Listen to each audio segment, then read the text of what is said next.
ቆይ ግን ምን ልገዥበት አስበሽ ነው? በቀል ምን ውሻው ህይወቴን በሙሉ አመሰቃቅለዋለች። ባልሽን የቀማችን ሴት መርሳት ካልቻልሽ አሁንም ድረስ ባልሽን ታፈቅሪዋለሽ ማለት ነው? አይ ከዚህ በኋላ እንኳን ለሱ ምንም ፍቅር የለኝም። ግን ሁሉም ሰው በሰፈረው ቁና መሰፈር አለበት ይባል የለ? ግን እኮ በቀል የፈጣሪ ነው ይባላል።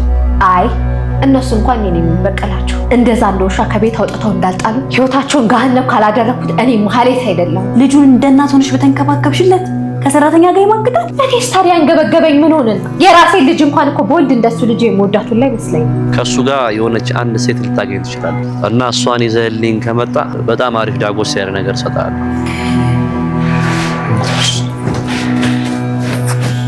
ስራው እኮ እንደሚከብድ ነግሬህ ነበር። ድሮስ የመጀመሪያ የሆነው ላይ ከብደኝ ነበር ብለሽ ነው? እስኪ ራስን ተመልከተው። መንቀሳቀስ እንኳን እኮ አቅተዋል። ምን ታደርጊዋለሽ እንግዲህ ባሪላ ያለመደች አዲሱን ጠበቃ ልደውለት ነበር ፈራሁት። አረ በፍጹም እንዳትደውልለት። ማን ያውቃል ያርኩስ ቪዲዮውን ሰጥቶ እስካሁን ፖሊሶች እየፈለጉ ሊሆን ይችላል። እንደዚህ ቢሆንማ መድብል ራሱ ይነግረኝ ነበር። ለማንኛውም ሞገስ እየተጠነቀቅ እባክህ። አሁንስ እኔም በስጋት አለኩ። ለምን ዛሬ ወጥተን ውጪ ራታን ብላ ያ ቤቱ ምን ሆነባችሁ? አልጣፈጠም እንዴ? ይቅርታ ግን ስለ ድፍረቴ። እሺ ገና ያየሁሽ ጊዜ ነበር ልቤ ውስጥ ሰተት ብለሽ የገባሽ። ከዚህ ከተማ ጠፋ አላልኩም እንዴ አንተ? ቆይ የምር የእውነትም መሞት ፈልጋል? እዚህ ከተማ ላይ ምን ትሰራለህ? ምን ላድርግ ዝና፣ ልጆቼ ናፈቁኝ። ደግሞም ችግር ውስጥ ወድቀው ሊሆን ይችላል። ይህንን ቤተሰብ ከኔ ውጭ የሚደግፍ ሌላ ሰው ምንም ነገር የለም። ባለቤቴም የቤት እመቤት ነች። አትዘባርቅብኝ በቃ። እንዴ እኔ ምን ያገባኛል? ገንዘብን ሰጥቻለሁ አይደለ? ያው የሰጠኸኝን ገንዘብማ በባለቤቴ አካውንት አስገብቼው እኮ ነው። ምን አንተ ነህ ገንዘቡን ሄደህ ባንክ ቤት ያስገባኸው? እውነትም አንተን ሲዘው እንዲህ ሲጣርጌ ባለመግደሌ በጣም እጸጸታለሁ። አታስብ ዝና፣ እኔ እኔን ስም ሳልጠቅስ ሁሉንም በጥንቃቄ ነው ያደረኩት። ትሰማኛለህ? አንተ እንዝላልነት ማለት ነው። አንድ ነገር ቢበላሽ ያለ አዋዜን መበል። እመነኝ፣ እኔ እምልልሃለሁ ምንም ነገር አይበላሽ። እኔ እኮ ቆይ እስኪ የሚያውቅ ሰው ቢያይስ? እስኪ በዚህ ቪዲዮ ምን እንደምናደርግ እናያለን። እሱንም ቢሆን ብላክሜል ካደረኩት አይቀር ጠቅም ያለ ገንዘብ ነው መቀበል ያለብኝ። መድብል ምን ነው የተፈጠረ ችግር አለ? ሞገስን ፖሊሶች እያደኑት ነው። ምንም እንኳን ፖሊሶቹ ሞገስን ማሳደዳቸው በጣም የሚያሳዝን ዜና ቢሆንም ሌላው በጣም ደስ የሚለው ነገር አሁንም ጠበቃው ሌላ ሀገር አልሄደም ማለት ነው። ገና ከአሁኑ ልጆቼ ናፈቁኝ፣ ሚስቴ ችግር ላይ ነች፣ ሌላ ገቢ የላትም የሚለውን ነገር ለዝና እየተናገረ ነውና ምናልባት ይሄ ነገር ከሰለቸው እኔ ምን እዳለብኝና ሌላ ቦታ ሄጄ እደበቃለሁ፣ ለምንስ ልጆቼን ችግር ላይ እጥላለሁ በሚል ይሄንን ነገር ወደ ህግ ቦታ ሄዶ እኔ አልሞትኩም በህይወት አለው የሚለውን ነገር ካሳወቃቸው በኋላ ወደ ቤተሰቦቹ ሄዶ ልጆቹን ሊያገኝ ይችላል ማለት ነው። ይሄ ነገር ደግሞ ሞገስ ነፃ የሚወጣበት ብቸኛው መንገድ ነው ማለት ነው። ዝና ከአሁኑ ጠበቃውን እያስፈራራ ያለው አንተ ከዚህ ሀገር ካልወጣ እኔ ራሴ እገልሃለሁ እያለ ነውና ጠበቃውም የህግ አካል ስለሆነ የህጉን አካሄድ ስለሚያውቅ አንድ መንገድ ፈልጎ ራሱን ነፃ ማውጣቱ አይቀርም ማለት ነው። ሞገስና ሉላ ደግሞ አሁንም ድረስ ይሄንን ነገር አያውቁም። ጠበቃው የምር የሞተ እየመሰላቸው፣ በእርግጥ መድብልም ይሄንን ነገር ምንም የሚያውቀው ነገር የለም። ጠበቃው የእውነት የሞተ መስሏቸው እነሱ ራቅ ብሎ ሌላ ሀገር ሌላ ሰፈር ሰው አያገኝንም የሚሉበትን ቦታ ተደብቆን ያሉት፣ ግን ደግሞ እንዳየናቸው አሁን ላይ ችግር ላይ ወድቋልና ሞገስ የቀን ስራ እየሰራ አንዳንድ የሚያስፈልጋቸው አስቤዛዎችን እያሟላ ነው ማለት ነው።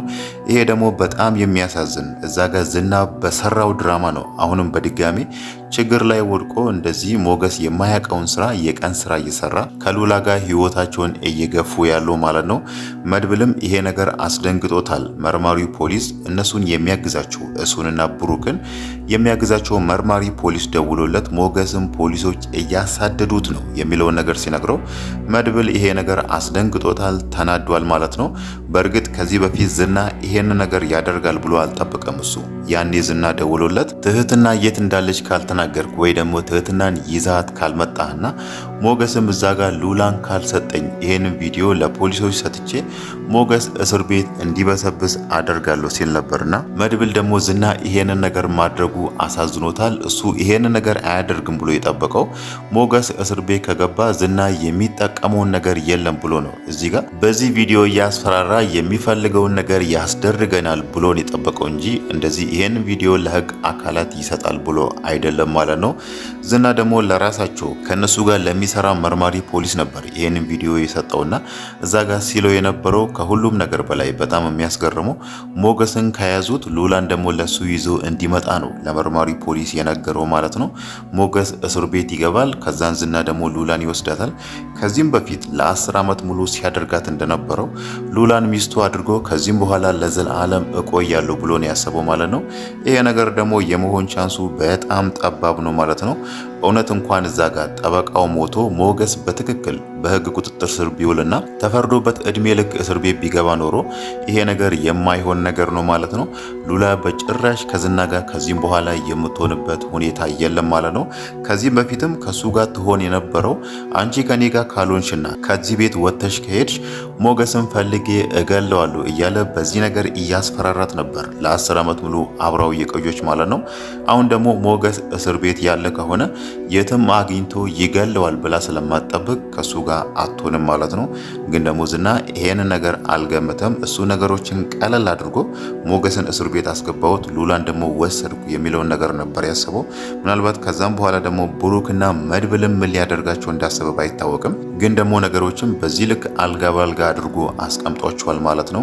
ሌላው ነገር ደግሞ የትህትና ነገር ነው። አሁንም ዝና በጣም ያስጨነቀውና ያሳሰበው ነገር ማለት ነው። ባለፈውም እንዳየነው ሰውየው ሞቷል፣ የትህትና ኩላሊት ያስፈልገዋል የተባለው ሰውዬ ማለት ነው። ግን ደግሞ ቢሆንም አሁንም ድረስ ትህትናን እየፈለጓት ነው። እሷ ስላመለጠች ነው ያ ሁሉ ገንዘብ ያመለጠን። ስለዚህ እሷን አግኝተን መበቀል አለብን፣ ወይ ደግሞ ሌላ ከሷ ኩላሊት ጋር ማች የሚያደርግ ሰው ከመጣ ለዛ ሰው እንሸጣታለን። ስለዚህ ትህትና ኬትም ተፈልጋ ትምጣ የሚለውን ነገር ከካሌብ ጋር ተስማምቶበታል። በእርግጥ አሁን ላይ ካሌብና ዝና መሃል ትንሽ የሆነ መቃቃር የተፈጠረ ይመስላል ማለት ነው።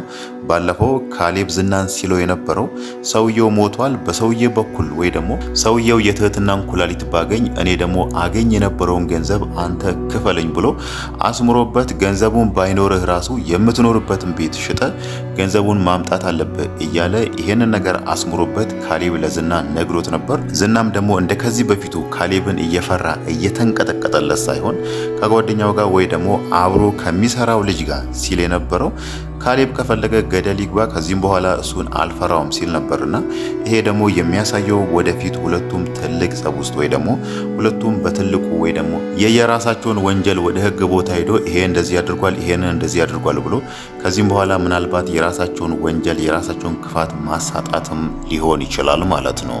ሌላው ነገር ደግሞ የቅድስትና የብሩክ የቀለበት ፕሮግራም በጣም ደስ ቢላቸውም አሁን ላይ ሁለቱ ለራት ግብዣ ወጥቷልና ሲመለሱ ደግሞ መድብል ይሄን ነገር ከነገራቸው ያው ምን ሊሉ እንደሚችሉ በተለይ ብሩክ የብዙ ዓመት ጓደኛው ሞገስ አሁን ላይ በፖሊሶች እየተሳደደ ነው የሚለውን ነገር መድብል ከነገረው እንደዛ ተደስቶ መልሶ ደግሞ በዛው ልክ መከፋት ማዘን ነው የሚሆነው ማለት ነው። ከዚህም በኋላ እንዴት እንደሚያደርጉ ባይታወቅም ሞገስ ከህግ ቁጥጥር ስር ያመልጣል የሚለው ነገር የማይታሰብ ነገር ነው ማለት ነው። እነሱን የሚያድናቸው አሁን ብቸኛ ሞገስን ነፃ የሚያወጣው ሰው ጠበቃው በህይወት መጥቶ አልሞትኩም በህይወት አለው የሚለውን ነገር ከተናገረና እዛ ጋር ዝና የሰራውን ድራማ ሁሉንም ሰው ካሳወቀ ነው ማለት ነው። ሌላው ነገር ደግሞ የማህሌት ነገር ነው። ማህሌት አሁንም ድረስ ክፋቷን አልተወችም። ከዚህም በኋላ ነገሮች ከተመቻቹላትና ገንዘብ እጇ ላይ ከመጣ እሷ ማድረግ የምትፈልገው እዛ ጋር ቅድስትንና ብሩክን መበቀል የሚለውን ነገር ነው አሁንም እያሰበች ያለችው። ያ ማለት ለውድቀቷ ለሷ ጎዳና ወጥታ እንደዚህ ጎዳና ላይ መቅረት እሷ እንደ ምክንያት እየጠቀሰች ያለችው ቅድስት ነች እንደዚህ ያደረገችው ብላ ነው የምታስበው እንጂ ከዚህ በፊት ለሰራውት ክፋት ከዚህ በፊት ለሰራውት ተንኮል ነው የተከፈለኝ ዋጋ ነው ብላ ከስህተቷ ራሱ ትምህርት እየወሰደች አይደለም ማለት ነው። ሌላው ነገር ደግሞ ዛሬ ያደረገችው የራሷን ህይወት አደጋ ላይ የጣለችው አንድ ባለሀብት አብሯት ለመተኛት ፍላጎት ሲያሳይ ያንን ነገር ቪዲዮ ቀርጻለችና በሷ ሀሳብ በሷ ግምት በዚህ ቪዲዮ ባለሀብቱን አስፈራሪቼ የፈለኩትን ያህል ገንዘብ እቀበለዋለሁ ብላ ነበር ማለት ነው። ይሄ ነገር ደግሞ ምን ያህል አደጋ እንዳለውና ምን ያህል እሷን ትልቅ ዋጋ እንደሚያስከፍላት አላወቀችም ማለት ነው። እሷ እንደውም ቪዲዮ በማግኘቷ በጣም ደስተኛ ሆናለች።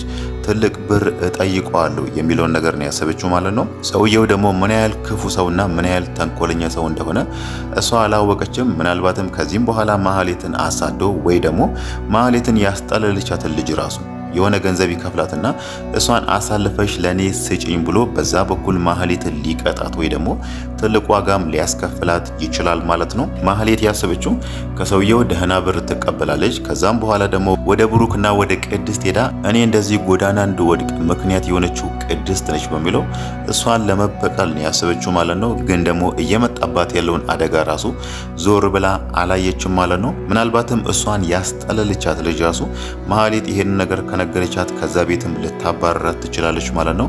እኔ ባንቺ ምክንያት አደጋ ላይ መውደቅ የለብኝም እንዴት እንደዚህ ታደርጊያለሽ በሚለው ማህሌትን ከቤቷም ልታስወጣት ትችላለች ማለት ነው። ለምን ከተባለ ያቺ ልጅ ሰውየውን ታውቃለች። የሰውየው ሀብት ምን ያህል እንደሆነና የሰውየውን አደገኛነት ስለምታውቅ ምናልባትም የራሷን ሕይወት አደጋ ላይ መጣል ስለማትፈልግ ማህሌት አሁን ራሱ የምታድርበትን ቤት እንደምታጣ የታወቀ ነው ማለት ነው። ሌላው ነገር ደግሞ የኤፍራታ ነገር ነው። ኤፍራታ በስተመጨረሻ ደላላው መርዞ ያቀርበላትን ማህፀንሽን ታከራያለሽ የሚለውን ነገር በዛ ነገር ተስማምታለች ማለት ነው። እሷ እንደውም የመሰላት ማህፀንሽን ታከራያለሽ የሚለው ነገር የመሰላት ከሰውየው ጋር ተኝታ ለሰውየው ማርገዝ የሚለው ነገር መስሏታል ማለት ነው። ግን ደግሞ ነገርየው ሌላ እንደሆነ እሷ አላወቀችም። የሚስቱ እንቁላልና የሰውየው ዘር ፍሬ ይወሰድና የእሷ ማህፀን ውስጥ ያድጋል የሚለውን ነገር እሷ ይሄንን ነገር አላወቀችም። ሰውየው ማግኘት እፈልጋለሁ የሚለውን ነገር ያሰበችው ማለት ነው። ግን ደግሞ ደላላው መርዞ ይሄ ነገር እንዴት እንደሚሰራና እንዴት ማህፀኗን እንደምታከራይ ቢያስረዳትም በስተመጨረሻም በሐሳቡ ታስማምታለች ማለት ነው። ያ ማለት አሁን ላይ ችግር ምን ያህል እንደጸናባት ነው። እሷ ከዚህም በኋላ በደህንነት መቆየት የለብኝም ህይወቴ መቀየር አለብኝ የሚለውን ነገር አስባበታለችና በስተመጨረሻም በዚህ ነገር ተስማምታለች። ግን ደግሞ የደላላው መርዞ ሐሳብ በጣም የሚያሳዝን ነው። አንድ ሰው የሚያፈቅራትን ሴት ሊያገባት የሚፈልጋትን ሴት እንደዚህ አድርጊና ማህፀንሽን አከራይና ከዛም በኋላ ህይወታችን ይቀየር የሚለው ነገር አሁንም ድረስ ደላላው መርዞ ለኤፍራታ ፍቅር አለው የሚለው ነገር ጥያቄ ውስጥ የሚገባ ነገር ነው ማለት ነው።